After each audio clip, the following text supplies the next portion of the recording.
Hi, it's Chris with Implied Music. Listen, I've been playing a lot of blues, playing a lot of organ, and I want to talk about a kind of voicing, which is a version of shell voicings, but we're going to use it in our right hand. Now, I'm mostly concerned about chords qualities, major and minor, and also the seventh of the chord. That gives us a lot of juice, right?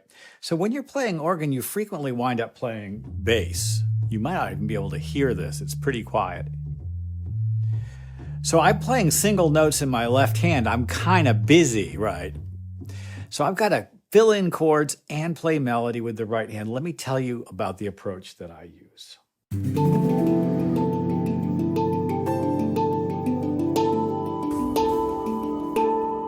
So let's just take a simple blues, maybe a jazz blues, because we can get more chords in that way.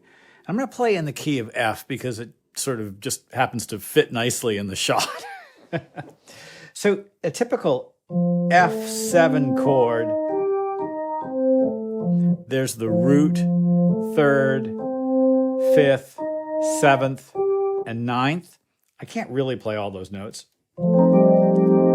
I sort of can, but it's not practical really. So this is what I'm going to do.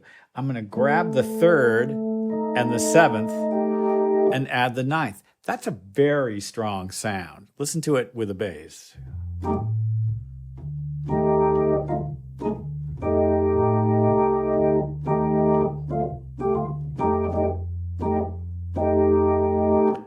I get plenty of bite and some character from the ninth. Now, the next chord in a blues is the 4 chord, B flat 7. This tritone here is just a half step away from this tritone, which is the 7th and 3rd of B flat. Now, this is basically the rule of parsimony, right? We've talked about this before. If things don't have to move, they don't. Look what I got. 7th, 3rd, 13th. So I can go from F7 to B flat just by changing this.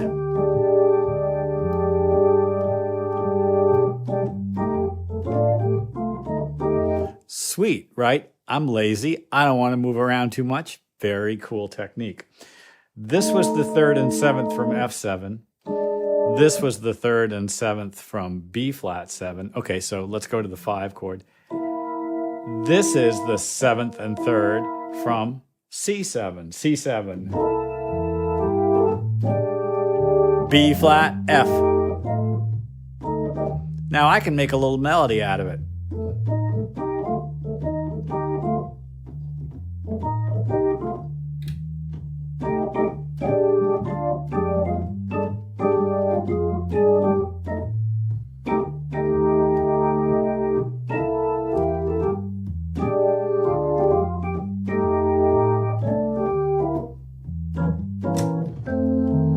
Now, by the same token, I can invert it. Here's the 7th and 3rd of F7. This time the 7th's on the bottom.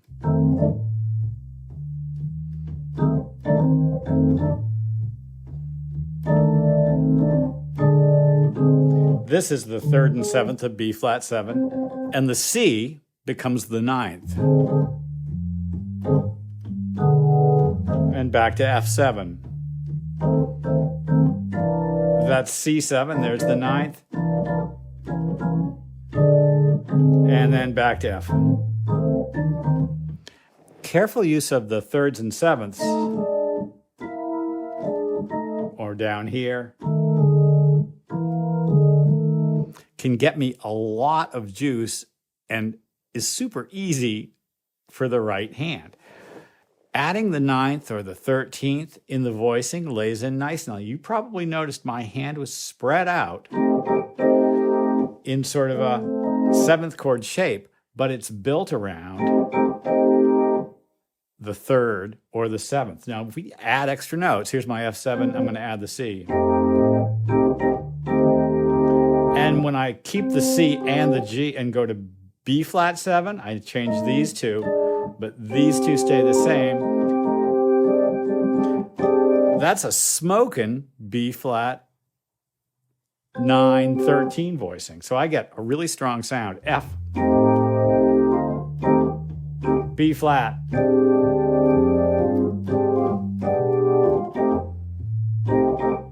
And super easy to go to D7, flat 9, G minor 7.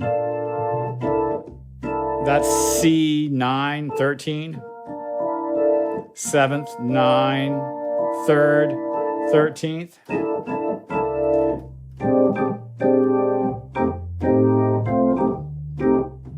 Here we go.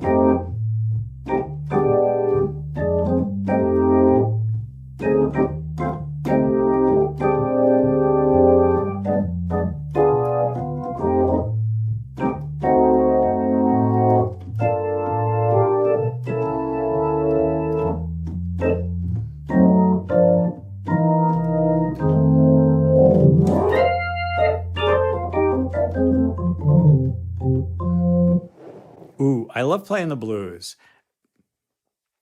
Learn to do this in every key, or at least the keys that you love to jam in.